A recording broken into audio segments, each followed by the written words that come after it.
Hey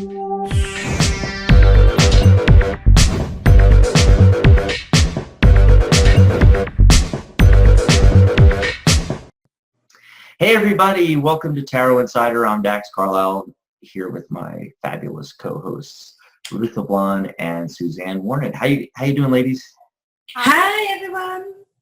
Hey, here we are for another show. I'm very excited about this one, Myths and Mysteries of the Tarot. Always a good thing to talk about, great topic for especially for the general public, because you know the average person out there, there's so much confusion about the tarot. There's so many myths and mysteries, and especially myths. Oh my gosh. Yeah. We have a laundry list, don't we ladies? Yeah. Oh, we certainly do. Oh, yeah. And if you're joining us live and you're in the chat room there, be sure to type in your favorite or most despised myths and mysteries, and we'll chat about them. And we'll also bring you guys on air as well if you want to come on via mic. Or you can also join us cam and microphone. You can call into the show. You know, if you're listening to this in archive, there's a lot of ways to join us here on Zoom.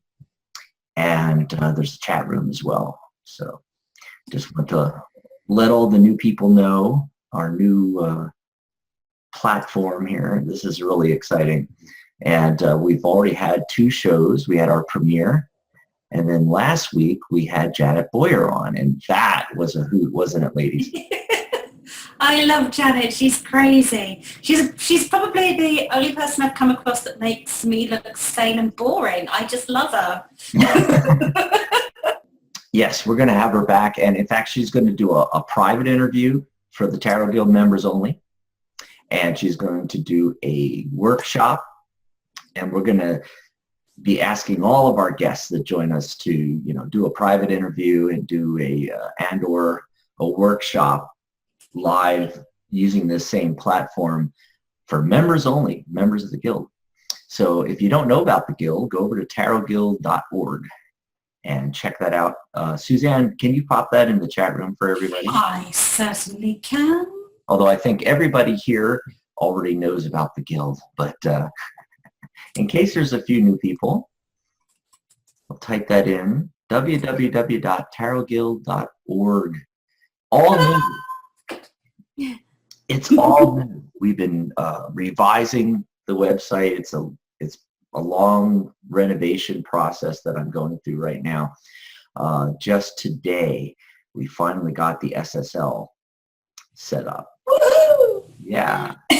Very exciting. Yes. So well, the first time you discussed doing that, Dax, you did have to explain to me what SSL was. So, yes, like, what does that even mean? What does that even mean? Like, I'm really excited, but what is it? Yeah.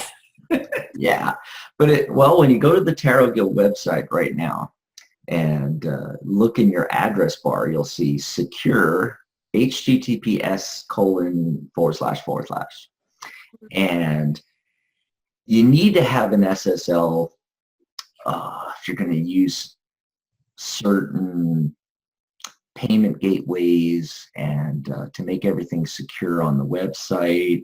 It also makes the site secure itself, helps with the security of the website, you know, against getting hacked and things like that. Because we did get hacked. We got hacked last year. Yes, we did. Who would want to hack us, right? And it wasn't just the Tarot Guild website. It was angelpractitioners.com, you know, our sister organization, the International Association of Angel Practitioners. It was tarotguild.org, and all the websites, because all the websites were on the same server, and we're now migrating them to other servers. But we have security. We put security in place, obviously, when all that happened. But we finally got the SSL set up. So now when you go there, you'll know it's secure. It says it right there in the browser, the web address or search bar, depending on your browser, you know. And I'll say secure HTTPS, S for secure, instead of normally it would say HTTP:// and then the address. So we set that up so that we could set up some other really cool things on the website. So if you go over to tarotguild.org, and if you're listening to this, if you're listening to this in archive, I should have got a bottle of water. I knew, I was rushing to get ready for the show today because I was setting this all up, and I wanted to get it all, like 90% set up so that we could talk about it on the show today, especially for the live people. So you open a new tab in your browser, go to tarotguild.org. And the first thing different you're going to notice is that you're landing on the blog. So it has all the blog posts, the recent posts listed. And then on the right, there is a column that has, all the stuff going on and things you can do on the website. Also at the top on the right, you're going to notice a login. So now it's a lot easier. When people joined the guild before, we had to go through this explanation process. Like, okay, so to log in, you got to go to tarotguild.org/login, and all this. Now it's right there. Also, we've set up the membership so that you can join, and when you join, you're instantly joined. Before, we had to get you into the private group on Facebook. Then we had to get your sign-in credentials to you so you could sign into the website. We had to tell you how to sign into the website, where everything was. It was rather, not really that complicated, but it was time-consuming. Yeah, there were just more steps than was kind of necessary. Yeah, and the other thing about memberships is, and today in the modern era, everybody wants everything instantly. They don't want to wait, and so now as soon as you join, you have access. You just log in. It doesn't matter what page you are on the website.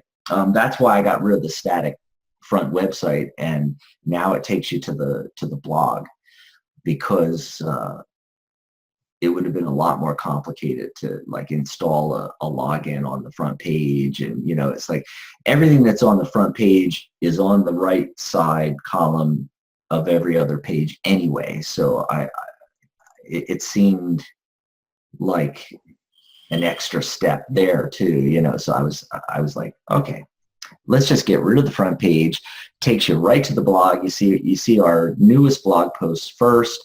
You can log in right there on the right. And if you're a member and you can log in, then you have access to all the members only pages, resources, classes, the upcoming Tarot by the Numbers course, and so forth. I guess we should tell everybody a little bit about the membership and the new course. Very excited about that. It's based on the same course that I've been teaching since 2004. 13 years. It's called Tarot by the Numbers. And the reason by the numbers is because we use numerology as a framework for talking about the cards in the deck and teaching tarot. This, dates back decades and decades, because I first learned sacred geometry. It fascinated me that there was these patterns in nature, in everything, from the microscopic all the way up to the macroscopic, all the way to galaxies and the whole universe. And I just, fell in love with studying that. I was in my teens, and all through my 20s, and really interested. And that naturally led me to numerology. So I learned numerology first before I started studying tarot. Of course, I came across tarot many times before and was curious, but not enough to really study it. In fact, it kind of fits in with our topic today, myths and mysteries. What I knew about tarot is what most people know about tarot. It's what they saw in the movies and on television. And I think it's great. A lot of shows, a lot of modern shows have used the tarot. Everything from The Simpsons to Hawaii Five-0. I mean, you name it, there's an episode with tarot in it. It's great publicity, right, ladies? Absolutely. Yeah. The problem is they more often get it wrong than right. Yeah. I mean, some of the times it's been portrayed, it was actually pretty good. And I've actually even seen a couple of clips with like really good readings in a TV show, you know. But, you know, normally they get it wrong. Tarot in the movies and TV dates all the way back to, I think the first was like 1947. In fact, Mary Kay Greer has a really great post on this. I came across it recently because she was asking a question on Facebook of everybody. You know, what is it that makes the Rider-Waite-Smith deck so popular? And it's mass production, or what I said was it's mass production. It's the first deck that had illustrated pips, and it was one of the first mass-produced decks. And then, of course, when U.S. Games, who was that, Stuart Kaplan, discovered it and decided to republish it in 1971, you know, it was even more mass production. And then, of course, being used in movies and television. And when I did a little searching, and I came across on Google, so you can do this, you know, and do a Google search, and you'll find Mary Kay Greer's post where she has a lot of the movies and the TV shows. And I noticed one of the movies dated all the way back to 1947. But, you know, they get it wrong a lot. Yeah. They do. And of course, there's the big one, right? The big one. The death card always means death. Yeah. The pretty heroine, or usually her best friend, is going to die a horrible death. Yeah, there it is. Yeah. And and she's probably going to fall over in the woods just prior to that as well. And it's like, come on, people, sort it out. Yes. And then here's my Legacy of the Divine Tarot. Oh, wow. From Chiro Marchetti. Can you see that okay? Yes. I love that deck. But it is really nice, though, the art. Yes. And there we go. That's from my first deck. Yeah. Tarot de Marseille. Don't you just love that we're Tarot TV now? And I know, I love it.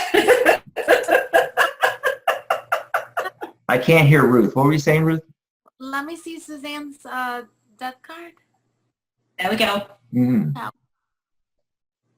And this is from my very first deck, which I got back in about 1993. So Is that one of the Marseille versions?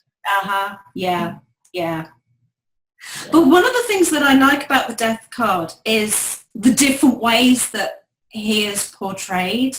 Mm-hmm. And, you know, it's, in TV and movies, when the death card comes up, it means somebody's going to die. And those of us who are actually using tarot know that it isn't. I mean, I've been reading the tarot for over 20 years. I've not come across a case where it actually means that there is going to be a death within the family or anything like that. Mm-hmm. It's a change, isn't it?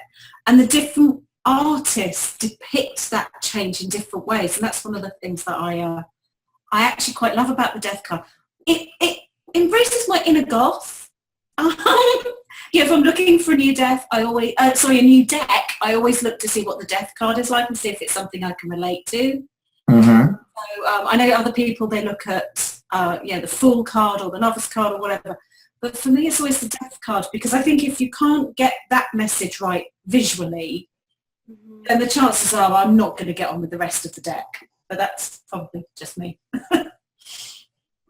Yeah. That's one of the first cards I look at when I get a new deck, and that one and the Sun card for some. Okay, yeah. Mm-hmm. Well, there's the people that go to the other extreme too, that the death card never means death. It only means transition. But I've heard of instances, I don't think I've ever had one myself, but I've heard of instances when readers have pulled the death card and there had been a death, but it's usually in conjunction with other cards. Yeah. And that was a past event. The person had already passed, versus predicting death in the future. Not that that won't happen or can't happen. So I don't go all the way to the extreme and say, well, it never means death.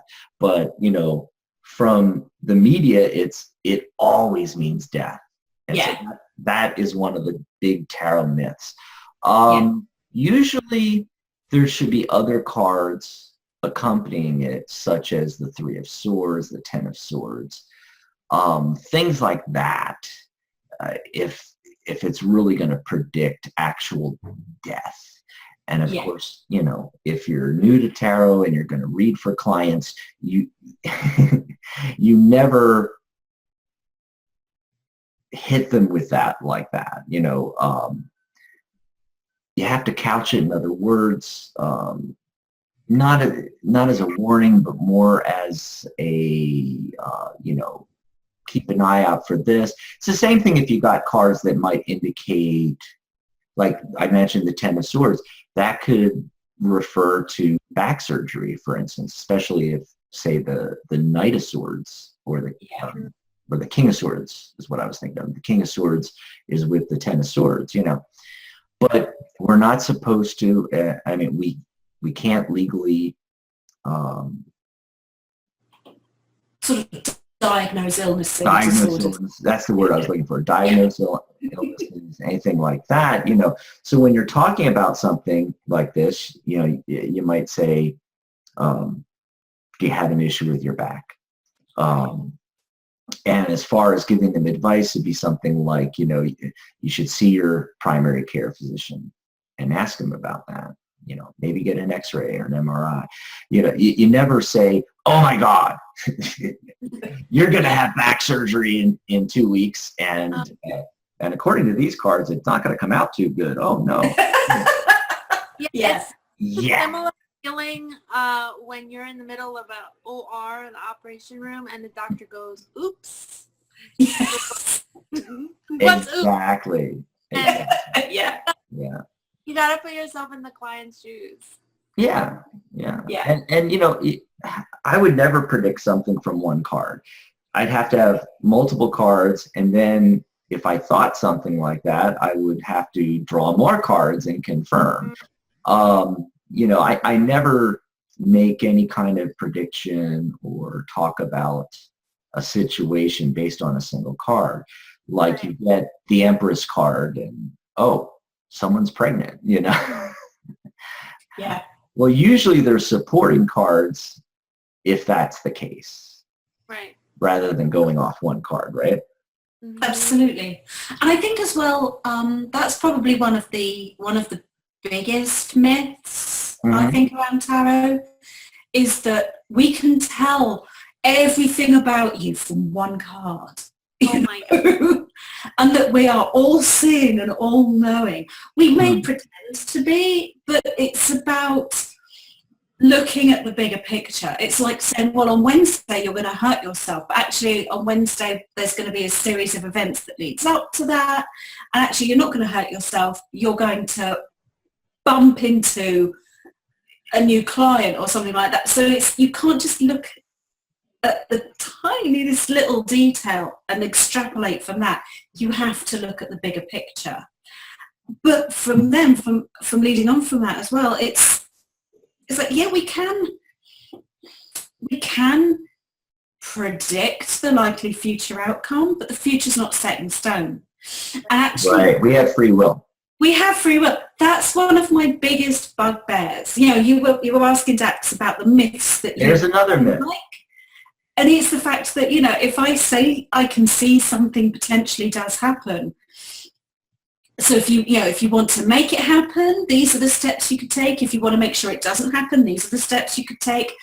And people are like, but when? When is it going to happen? And a long, long time ago, I did have a client that she just came up to me and she said, when am I going to get married? So I sort of, okay, I'll pull a few cards. And it didn't, there was no clear answer. And I'm like, well, have you discussed this with your partner? Oh, I'm not seeing anybody. Oh, okay. So really the question isn't when are you going to get married? It's how are you going to meet the partner of your dreams? How are you going to meet your perfect match? No, I want to know when I'm going to get married. I'm like, okay, I don't really work that way. You have free will. Yes. It's about empowering you to live the best version of your life rather than me just saying, yeah, well, this is what's going on and this is what's going to happen and deal with it. I do get a bit of a bee in my bonnet about that, as you can probably tell. Yeah. Well, me too. And that's another big myth, that whatever comes out in the cards is going to happen like it's set in stone. And the terrible thing about it is, most of these myths and mysteries that we're going to talk about, we're talking about things that the general public think. However, there's a lot of tarot readers and psychics out there that have the same myths. Yeah. That have these beliefs, and there's and you can always tell, because if somebody says I'm 99% accurate, well, what does accuracy refer to? Well, that means that I make predictions and they happen, and so I'm 99% accurate. Now, let's say you make a prediction that something XYZ is going to happen in 2 weeks. You just told the client it may happen. Was that a self-fulfilling prophecy that was set up and therefore it happened? What about if it doesn't happen? The information that you gave the client decides, well, I don't want that. So they make decisions as they move out in the timeline and go off in a different direction. So now what was predicted doesn't happen. Does that mean that the psychic or tarot reader was therefore not inaccurate, and so therefore her percentage now drops down to 95% or something? Because this whole concept of accuracy is just ridiculous. We can only do a reading in the now, because there's only ever the now, to quote Eckhart Tolle. There's only ever the now. So whenever we're going to do a reading and we sit down with somebody, we're reading from that moment. So into the past and the trajectory that you're on going into this moment based on all the decisions you made in the past, and then following that trajectory forward in the timeline. And as long as you make the same decisions based on your trajectory, you can reach an outcome. Now, that is the outcome that most psychics and tarot readers are going to pick up on. But you have free will. Now, you can't change the decisions that you made in the past, but you can make changes going forward. The best way to predict the future is to create the future. One of my favorite quotes. And that's the real power of tarot to me, is that you can sit down with a client and you can pull cards, ask questions, pull cards, and you can help them discover the trajectory. That's a hard word. The trajectory that they're on. But you can also help them manifest a different future if that's not what they want. Yeah. True. You know, and that's where, you know, being a life coach comes in. And, you know, most folks going to see tarot readers and psychics nowadays, that's what they're looking for. They're looking for more than someone just flipping the cards and telling them what they see. They're looking for a life coach, a counselor, you know. We're inexpensive psychologists. Yeah. Basically, yeah. Majority are like that. Mm-hmm. Mhm. So that's another one of the big myths, and a lot of, unfortunately, a lot of readers and psychics themselves subscribe to that, and they never explain to their client what it is they're seeing and how they're seeing it. They just say, you know, this is what I see. And the bad thing about that is then a client can take that home, and even if they don't decide that consciously in their subconscious mind, now it's imprinted in there that, oh, that psychic or tarot reader said that XYZ is going to happen Yeah. in 2 weeks, you know, or what have you, you know, and you're disempowering the client at that point. Yes. That's exactly what it is. Yeah. Yeah. So Gary says in the chat room, I call myself a glorified bartender. Yep. That pretty much, yeah. I know that's, you know, smiled. I didn't want to burst out laughing. That's a good one. That's a good one. Well, before we dive into some more myths and mysteries, I wanted, you know, for the new folks, I want to invite everybody to join the conversation on our Tarot Guild group. And if there's anybody new in the chat room, I'm going to try to pop this in. Oh, well, let me do it. Mm-hmm. It's one of those things. There we go. Got it to go in there. Okay, tarotguild.org/Facebook. That'll take you over to the group. Almost 5,000 members, folks. So if you're into tarot, numerology, and related topics, you're going to love it. So almost 5,000 people to chat with there. tarotguild.org/Facebook. If you're on tarotguild.org, any page on the site, right-hand column at the very top is all of our contact buttons, our connection buttons there. In fact, I'll go over to the website and make sure I'm saying this right. We got the Facebook button, the Twitter button, YouTube, and also the Tarot Insider button that takes you right to our Facebook page. And I'd also love to invite you all to come over to our brand new Facebook page. I'm going to put that, if I can find it. Well, where did the chat room go? I don't know. Still What have you done? There it is. Popped it in the chat room there. So that is facebook.com/Tarot Insider. That'll take you right over to our brand spanking new Tarot Insider page. We have over 100 likes already, so go over there and like our page. You can send us messages from the page, the big blue message button. And then I think it's on the right side now. All the links are on they changed that on the groups too. We're now on the right side there. And there's a link to our YouTube right there. So you don't even have to go over to YouTube.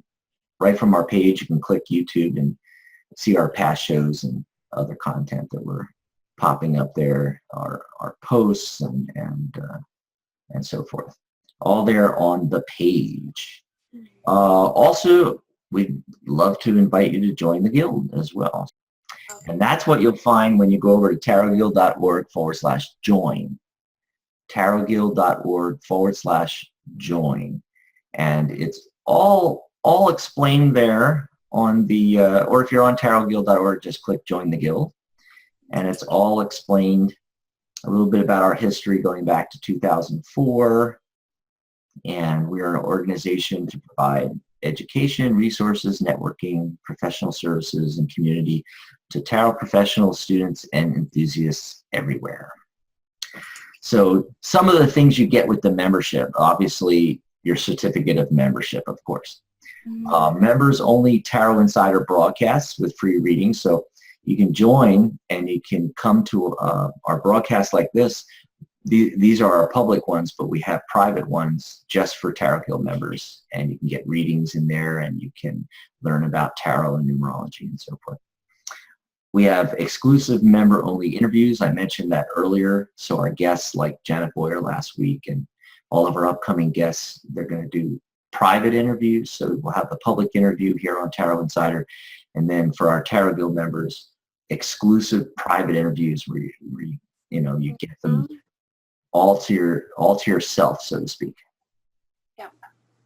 Also, members-only classes and workshops. In fact, there's hundreds of classes in our archive that's already available as soon as you become a member. But we are doing workshops and classes, and I mentioned that earlier on that we're going to ask a lot of our guests to do a workshop exclusively for our Tarot Guild members. Janet has a really cool one, but I can't remember the details now on the top of my head. But she has this really great idea that she wants to, she actually wanted to do it as a project, I think maybe even another book. But she's going to run it by our members as a free workshop for Tarot Guild members. Cool stuff. That would be really cool. And then you get access to our exclusive private members only group on Facebook. So it's members only in that group. So we have the public group with the 5,000 members that we were talking about, that everybody can join. And then we have a private group that's only for Tarot Guild members. So enthusiasts, deck collectors, students, and professionals can all network together and so forth. Also, we have the Tarot by the Numbers course, which we started to talk about in the beginning of the show. And that's based on my Tarot by the Numbers course that I've been doing, since 2004 that I mentioned. And uses numerology as the framework. It's a lot of the same material that if you're a student of my Angelic Numerology and Tarot course that I did for the International Association of Angel Practitioners, angelpractitioners.com. It's a lot of the same material, but kind of revamped for the tarot audience and more focused on tarot, whereas that one was more focused on numerology. And in that course, we offered some bonus tarot classes that Susanne and I are going to do for the students of the Angelic Numerology and Tarot course. Well, those free bonus courses that those students are going to get are actually going to be the first several classes of the Tarot by the Numbers course. So we are going to start in the first week of June, and we're going to be doing these live. So all the Tarot Guild members will be able to join us live, and all the students of the Angelic Numerology and Tarot course will also be able to join us live for the first several classes. And then after that, the rest of the classes are going to be Susanne and I going through a lot of the same material from the Angelic Numerology and Tarot course, but we're going to be doing it live. So that's going to be, I know. No, but it's going to be so much better because the course that I did for the IEP is all pre-recorded. And the Tarot by the Numbers course will also be pre-recorded as well. Not pre-recorded, will be recorded during the live presentation, and then the recordings will be made available to the Tarot Guild members. So if they join after we're done all the live classes, then they're going to be an archive. Yeah. So you'll have to just watch the recorded version. But if you join now, you get to join us live and ask questions there in the chat, and we can even bring you on camera, some of you, and just like here on the TV show. So I'm really excited about that. I am as well. The other thing was, or is, that I went, I did all that myself and Yeah. pre-recorded it all.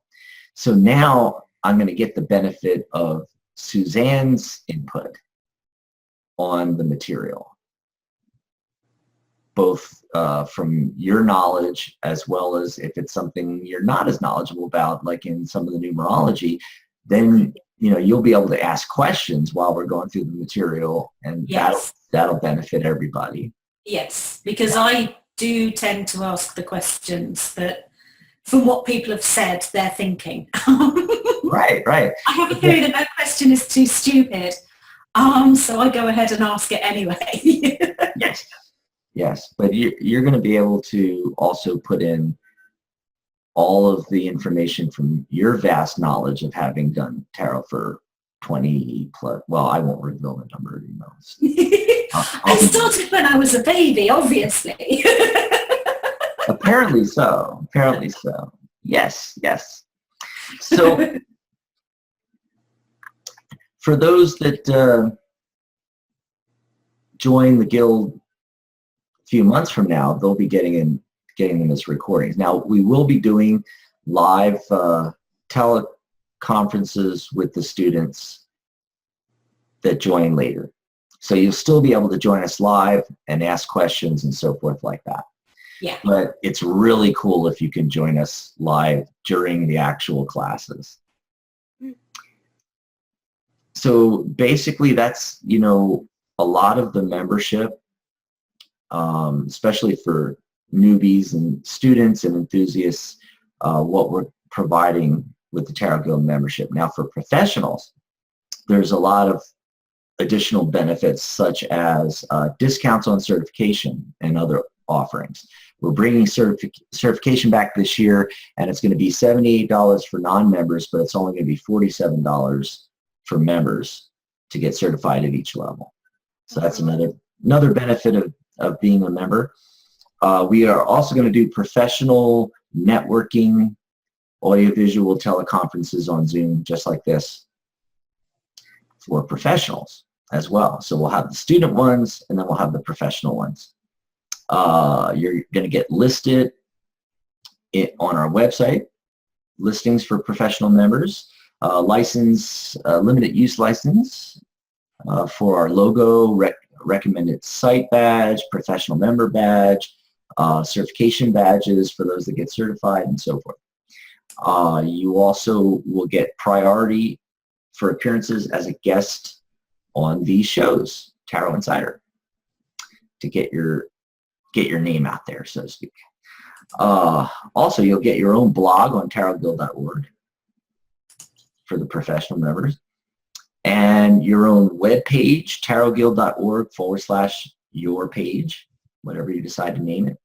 So you'll have your own page that you can send folks to and promote your readings and have a bio and pictures and everything like that, like a mini website. So all through the tarotguild.org website, you'll be able to have your own blog and your own page. And of course, there'll be links on the page to your blog, your Facebook, Twitter, Pinterest, whatever you want us to put on there. And you can also get a professional email address, your name @tarotguild.org. Nice professional sounding one for your business. So all of this is included in the membership, including the Tarot by the Numbers course. And are you ready? Are you all sitting down? Okay. Do you have your latte? And are you sitting down? Because it's just the cost of a couple lattes a month. That's all it costs. $9.97 a month. And that's it. I know, it's crazy. But yes, you get all of that for $9.97 a month. Or you can save even more with an annual membership. We do have an annual membership for just $78 a year. And you get all the same benefits, only it's annual instead of monthly. And it's a savings of, $41 off the monthly membership. Big saving. Yeah. So you can find both of those, and you find all that information at tarotguild.org/join. And then just click the Join Now button, and you'll be taken over to where you can pick one of those 2 memberships to join. Alrighty. So, does anybody have in the chat room any of their favorite or most? Well, I remember from last week, because we mentioned this with Janet, didn't we? Mm-hmm. And she was saying that her kind of one of her, I don't think it was her favorite myth or mystery, but one of the ones that she found most annoying was about shuffling. Oh, yes, the whole shuffling. The correct way to shuffle, and, you know, and about reversals and all that kind of thing. Mm-hmm. And it's, I don't know about you guys, but I have really tiny hands. So some of the decks, I really struggle to shuffle. And I've had clients that are just like, I can't shuffle. Can I just put them all face down on the table and just mess them up? Right. Yes, you can. It's whatever works for you. You know, work with it. It's your energy that's going into it. And then I've also had others I must admit I'm totally in awe about. And they sit down, they're like some sort of Vegas, you know, poker champion, and they're sitting there and they're shuffling the cards together and tapping them in and then splitting the deck and shuffling them back in. And I'm just like, I cannot do that. I cannot do that. If I try doing that, they go everywhere. They're on the floor. I'm picking them out and that kind of thing. So my favorite method for shuffling, I just shuffle them until I feel that they're done. And I've always advised my clients to do the same. You know, it's like just shuffle it any way you want to until you feel that you are ready to hand them back to me. But there is a lot of myth surrounding the shuffling. Yes, actually, I told me when I learned back in 1993 or whatever it is. Nobody told me that, so I didn't know them. Actually, I wrote down 4 that relate to that. You must not let anyone shuffle your cards. Oh yeah. Hold on. Let me read them all off though. You must have the client shuffle the cards. So I love that how, you know, and you're going to see this, a lot of the myths are the same thing in 2 different directions, you know, depending on who you're talking to. You must read reversals or you must not read reversals. Yeah, I must admit, when I was first learning, I remember reading, only you must handle the cards, but then when you do a reading, your querent must shuffle the cards. I'm like, well, come on guys, which one is it? Right. So I want to give, you know, because I'm a numerologist and there's 9 whole numbers in, you know, in the numerology system, 1 through 9. What I like to do is when I shuffle the cards, I rifle the deck 3 times. Yeah. I cut the deck 3 times, and then I rifle the deck again 3 times. And I do all this way before the client comes. I don't want to be, you know, doing this, you know, with the client sitting there waiting for me to go through, you know, 9 shuffles. But, you know, to really shuffle the deck, and that's, you know, one of my pet peeves about the physical deck, is the shuffling, you know, and to really get it mixed well, you know, and so I came up with that method where I Vegas style. Which I can't do. Yeah. Either that or I'll take the deck like this and I will just do the overhand shuffle like that. Yeah. But then I'm also cutting it 3 times. And sometimes I will rifle and then put the deck together and then cut and rifle and cut, rifle and cut, rifle and cut, and then rifle.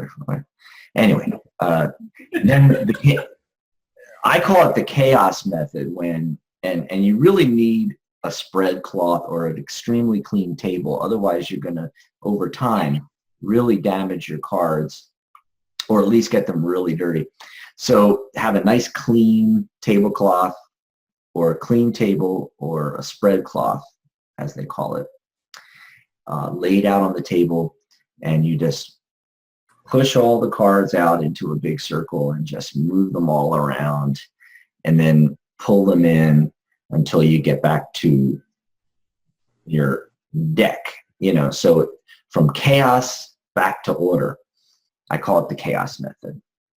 A lot of people have different names for it, but I know you mentioned that earlier, Susanne, so Yeah. I wanted to mention that, and there's practical things behind a lot of the myths. A lot of the myths are, they're basing it on energy. So for instance, a lot of folks say you must have the client shuffle the cards because you want to get their energy into the deck. Or you never let anybody touch your cards because you only want your energy in the deck. And this goes back to kind of, okay, who's doing the reading? And, and if the reading's for the client, and you think along these lines that the reading is more client-based, then I could see you would want to put their energy in. If you're thinking of yourself as, the reader, and it's about your abilities, then you would only want to keep your energy in it. But there's a practical side to it. I don't let anybody shuffle my deck. I don't let anybody touch the cards. I do the shuffling. And the reasons why I do that have nothing to do with energy. It's not that I don't want them to get their energy into the cards. In fact, I do let them touch the deck. I forgot. When I get done shuffling, I put the deck down and I let them cut it into 3 piles, and then I let them choose which pile they're going to want me to start the reading from. Oh, okay. Okay? But as far as shuffling the deck, I do that, and there's a lot of practical reasons. One is I don't want them to mess up my deck. Some of these decks cost hundreds of dollars if you have an artist deck, for instance. Yeah. So you don't want, especially an inexperienced person, shuffling your deck. Remember, most playing card decks are, as you were talking about earlier, Susanne, it's easier for someone with smaller hands to use a smaller playing card deck. Most tarot decks are large, and they're difficult. They are these days, yeah. Yeah, and even for an expert, they're difficult to shuffle. And you're going to get bent cards and torn cards and everything like that. Plus, I wash my hands before I take the deck out of the pouch. It's a practical thing. It has nothing to do with energy. It's because I don't want to get so much of, you're always going to get some on the cards, but if you wash your hands really good ahead of time, you're not going to have as much oils from your skin getting onto the cards and dirt that you might have on your hands and so forth like that. So that's, I don't mind them cutting the cards because they're only going like this. They're barely touching it. But I don't let them shuffle because that's another reason. In addition to damaging the deck, they might be, soiling the deck, dirtying the deck. Then there's a third reason I don't let them shuffle, and that's because I don't want them concentrating on shuffling. You see, the average person, unless you go to the casino a lot, and well, even at the casino, the dealer shuffles for you. You don't shuffle, but unless you play cards a lot at home with your family and friends, you're not used to shuffling cards. No one is. Not the average person, And so, even if they're good at it, there's going to be some subconscious stuff going on where, there's the mind-body link, and they're having to concentrate on, okay, in order to shuffle, I have to do this, and I'm going to do this, and I'm going to do this. And they have to go through the steps in their head. Even if it's not conscious, they're doing it subconsciously. I don't want them thinking about that. I want them to be thinking about their life, why they're here, what their questions are. I want them to be thinking of that while I'm shuffling the deck. And like I said, usually I've already shuffled the deck before they get there. And so when I do, I'll do that intense shuffle, and if you do believe in energy, that's cleared any energy out. Another famous thing is to Just tap on the top of the deck with your See, knuckles. I've never heard of that. That knocks all the energy out. But when I'm actually, sit down with the actual client, I may do a quick shuffle, but that's all for show. It has nothing to do, I've already pre-shuffled the deck really, really well. And then I'll just do a quick shuffle and put the deck down and say, please cut the deck into 3 piles.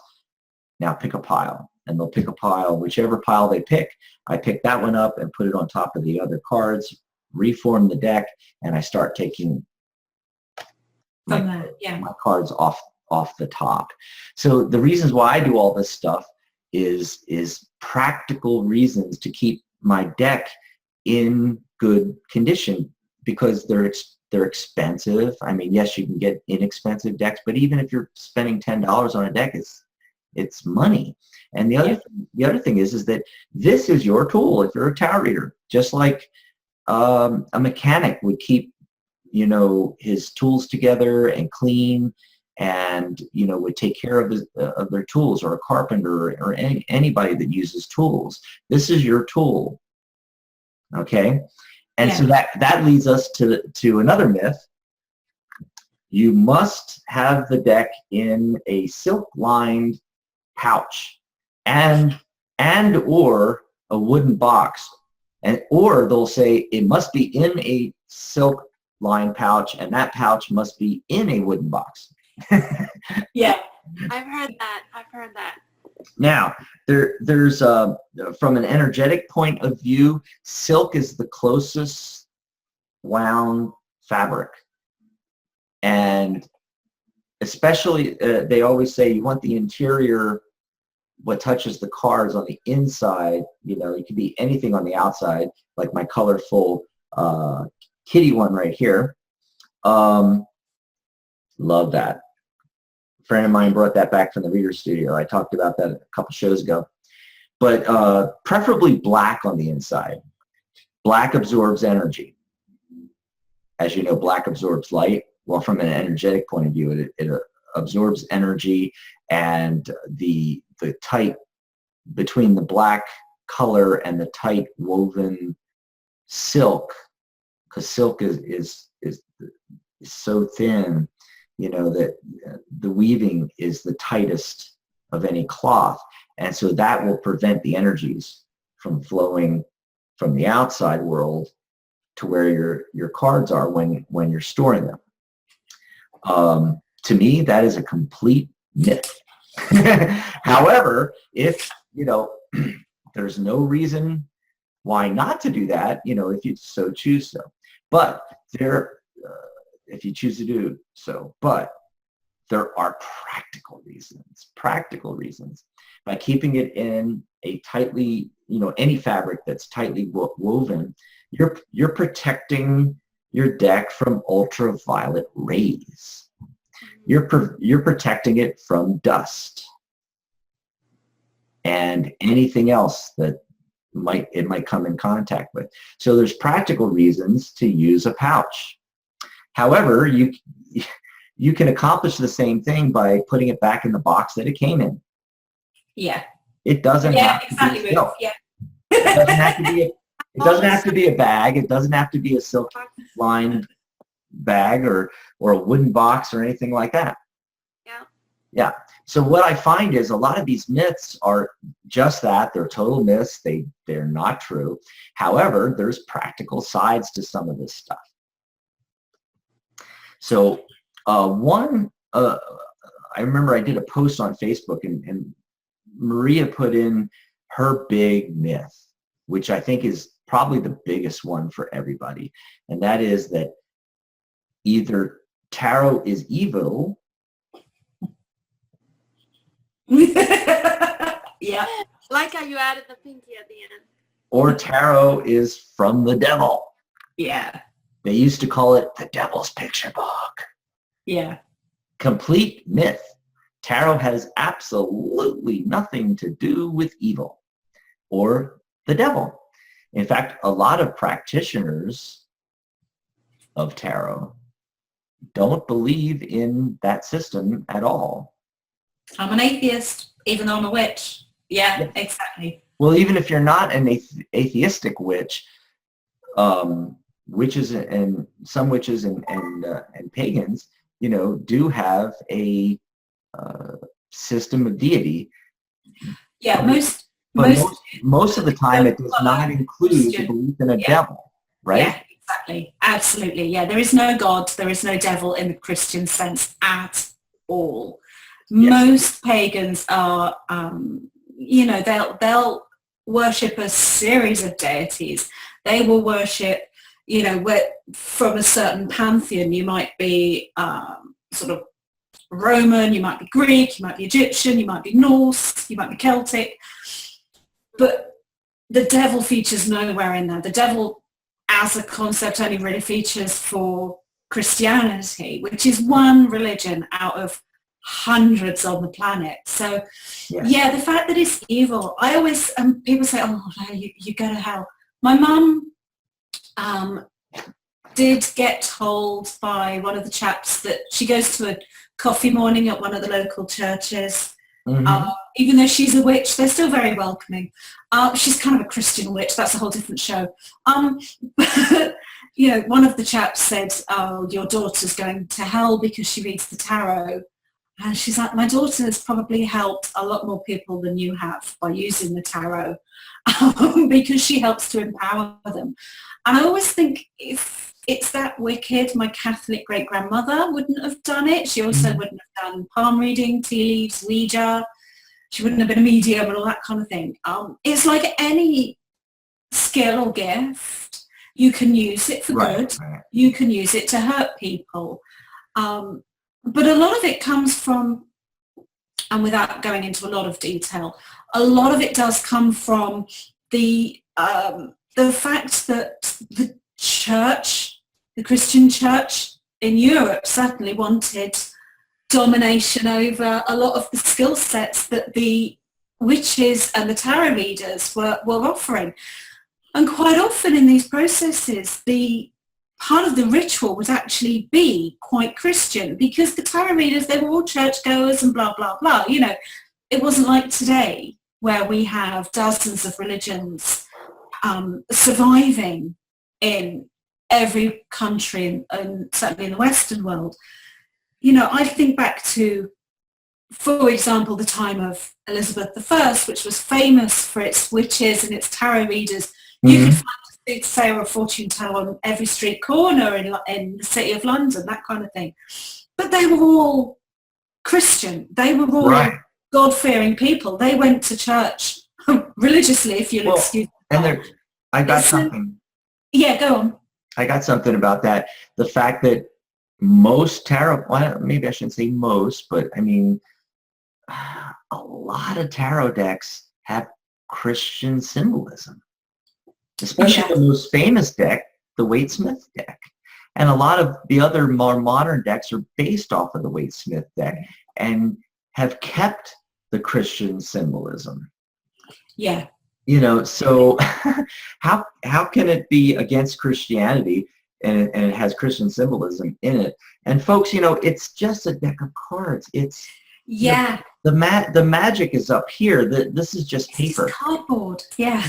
Cardboard. Yes. Let's do some of the other myths and mystery. We haven't even got to mysteries yet, but and we can always continue this into another show. I know we're going over a little bit here, but see, we did the death card always means death. Scary cards. There's always the scary cards in the deck. The truth is there's no such thing as a scary card. Regardless of what the imagery may look like. And there are no good or bad cards. That's, along with the same myth. There's a spectrum of meaning with every single card, regardless of whether it appears to be a negative card or a positive card. You have to go through the whole spectrum, from the positive to the negative with every single card, even the best card you could possibly get. I don't know, let's say the Sun card, there's always a negative meaning along the spectrum. And I don't necessarily mean the reversal meaning. It It can be, but there's this huge spectrum, and with having that huge spectrum, that's another myth, that you either have to do reversals or you shouldn't do reversals. I never tell people to do reversals or to not use reversals. I don't use them, and you don't need to. There's a spectrum of meaning with every single card, every possible meaning along the continuum is available in 78 cards without having to create another 78 meanings, 156 total meanings. It's not necessary because of the spectrum of meaning. And, we talked a little bit about that when Janet was on, about how I find it to be kind of, the whole thing is rather contrived to me. The images are meant to be viewed a particular way. Like if you had a picture on the wall, you wouldn't hang it upside down, and it's not necessary to do reversals. Yeah. And we're going to do a show to reverse or not. And gosh, I don't know if I have my list up here. I believe it's in the beginning of June. Oh no, it's May 30th. Yes. So we'll get more into this on May 30th, folks. To reverse or not, that is the question. Yeah. That's going to be a good show as well. After we have Cooch and Victor on next week. Next week, yes. Yeah, we'll tell you the upcoming shows if you'll bear with us in just a minute. But back to the myth, there are no good or bad cards. There are no scary cards. Each card has a spectrum. When you first get your card, first of all, you must be gifted your deck. If the tarot is going to work right, you need to get your deck as a gift from another individual. Myth. Yeah. I've never been gifted a deck before. No. I have. I've been gifted like 2 or 3 decks, but I would say 95% of my decks I bought myself, and they work fine. Yeah. My mum did gift me a deck. She gave me a deck for my birthday, but she went out. She took me out shopping, and I picked the deck. She just bought it for me for my birthday. I think your tarot decks are so personal that unless somebody really, really knows you, how can they possibly find a deck that you're going to connect with? Yes, unless you tell them what deck and then they buy it for you and then they're gifting you the deck. They're again, like I said, all these myths seem to have a kernel of truth. There's a practicality hidden in the background. And the practicality here is that if you are gifted a really nice deck, and maybe it's expensive, and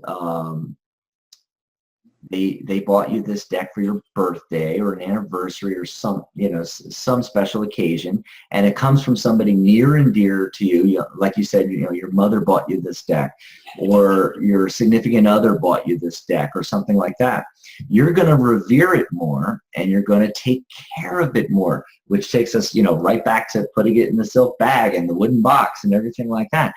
And thinking of it as, this is my professional tool. I have to take care of my tools. Well, if you're gifted the deck, you're definitely going to take better care of it. So there always is a practical side to all of these myths. 1 or 2 more. You must cleanse your deck. I love that one. And that includes when you first get your deck. You must not use it until you shuffle, and you must cleanse it, sage, misting, laying it on the windowsill in full moonlight, putting a lead crystal or a quartz crystal on top. Yeah, Gary said you must charge your deck under the energies of the moon with your deck wrapped in silk. Yes, while you're sky-clad and praying to the god and goddess.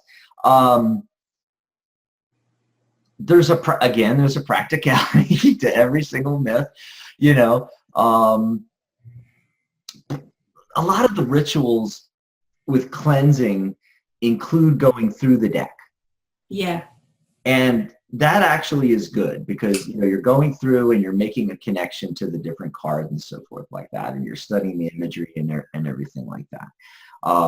But I don't believe that they need to be cleansed, or they need to be cleansed once a month after you begin use to get the energies out of the deck from your previous clients. And if you do it the way I do it, the clients don't even touch the deck. Well, maybe briefly to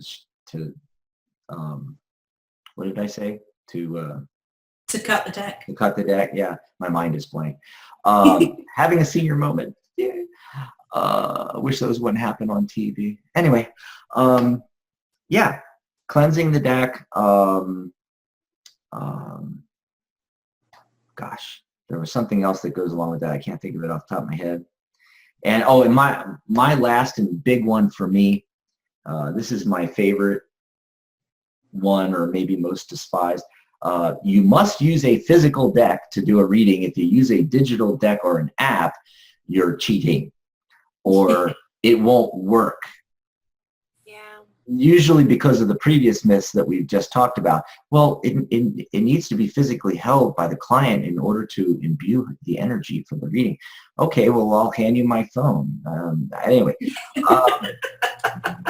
Come over here and lay your hand on my laptop. I don't know. But this is the thing I can tell you is that I've been using a digital deck since around 2008, 2009, especially on radio shows and now TV. Also, I've used them with readings with clients when I'm doing a reading like this via Skype or Zoom or some other long-distance communication tool. And in those literally thousands of readings that I have done, both on and off the radio shows, it works every time. Yeah. There's no problem. It gives me the information that I need. I give that information to the client, and they're satisfied. So if there was something wrong with using a digital deck, a computer program, something like that. Now, I'm not talking about a program that does the reading for you and generates a reading and spits out a report or something like that. I'm talking about just the same method of, you're shuffling the deck, you're picking the cards, you're flipping them over, but it's all done digitally on an app on your phone or a computer program on your computer like Orpheus. And I don't know how to pronounce that, Orpheus or Orpheus. And, if it wasn't working, if I was giving the wrong information or the readings were going bad with the clients, I would know by now. Yeah. All these years later. And I've never had anything but compliments. So, it works, folks. I can tell you from experience. I can understand if you're new to tarot and you might be a little bit hesitant about it, but take it from me, somebody that's done literally thousands of readings using apps and programs. They work just as well as a physical deck. It's the same synchronicity, isn't it? And like you say, as long as you're the one actually interpreting the cards. That's the key.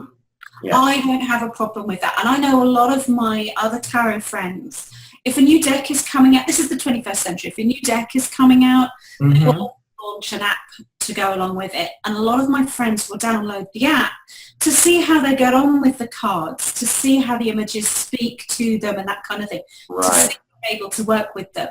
They may then upgrade to a physical deck just because I think for most of us, tarot cards, like books, are best in the physical version for the aesthetic process of it. But yeah, it's all about synchronicity.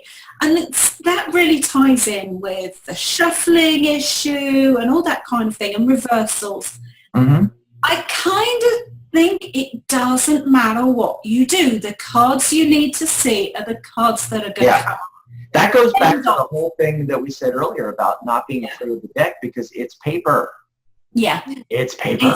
It's not evil in here. And so if the real power is not in the deck because it's just cardstock, then where's the power? Here.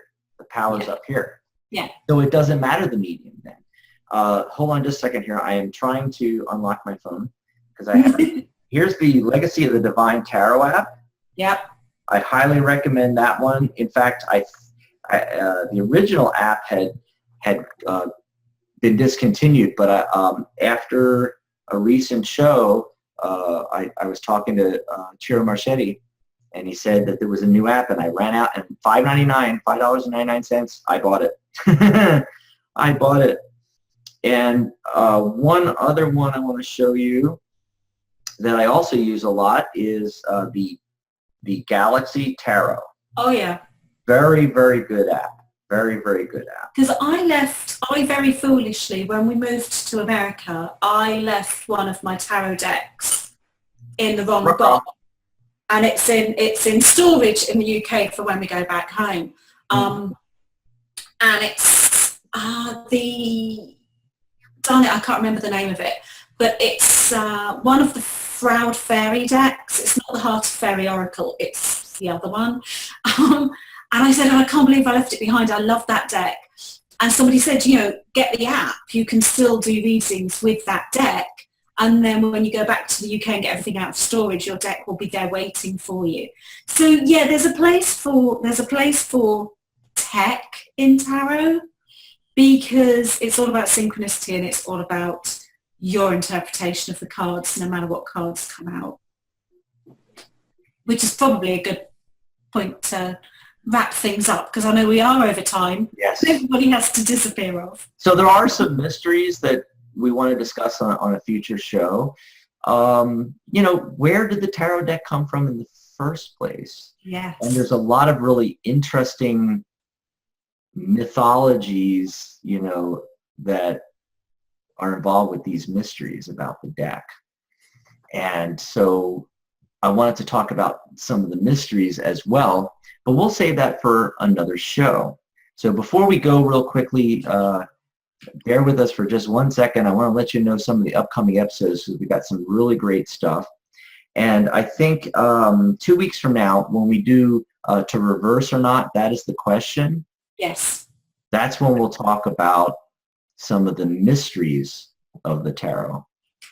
And then, let's see. So next week, we have Cooch and Victor Daniels talking about their new book, Tarot at a Crossroads. They were one of the 3 presenters at the Reader Studio this year, which recently ended. That's May 23rd, next week. Then May 30th, Tuesday, May 30th, to reverse or not, that is the question. And then June 6th, what deck to get? Yes, that's again another subject riddled with myths and mysteries. Yes. So we'll get everybody, plus your calls. So we'll get everybody to either in chat, or if you'll come on with Mike and or Cam, or call into the show, we can have you on. And by the way, we are doing mini readings. Maybe not on all the interview episodes, but episodes like this where it's just the 3 of us talking about tarot topics, you're more than welcome to ask for a reading in the chat. So I just wanted to let everybody know about that, and you can come on telephone or Mike and Cam and ask your questions as well. But you'll also be able to come on June 6th and let us know what you think about your favorite decks, recommendations, things like that. And then June 13th, we have Gwendolyn Womack on her brand new show.